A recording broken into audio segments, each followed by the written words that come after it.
the K-bar knife. They've never found the murder weapon. They found the knife sheath in the bed with the two girls, Kaylee and Maddie. And it had touch DNA on the knife snap, the snap of the sheath, which they then linked, thanks to genetic genealogy trees, back to the father of Bryan Kohberger, which is then what got them to Bryan Kohberger, who was only 10 miles away.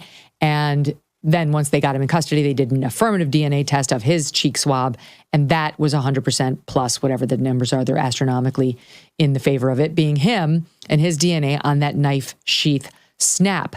But now they are revealing that they may not have found the murder weapon, Howard, but they certainly found some incriminating things on Bryan Kohberger's Amazon. Yes. I mean, Bryan Kohberger bought a knife just like the one that was used or left behind at the murder scene with the knife sheath with the Marine insignia, a K-bar knife, in March, before he even came out to Washington State University. That would suggest that when he drove across country that summer with his father, he had the knife and a sharpening tool he'd also bought, packed up in his belongings, taking out to Washington State for whatever reason. And he wasn't a hunter. There's no evidence that he ever went hunting.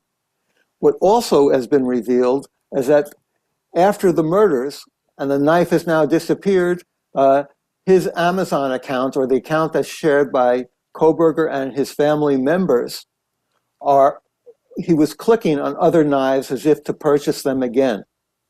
The defense is going to say that the Amazon algorithm just sends you there. If you bought a knife in the past, they'll send you there again.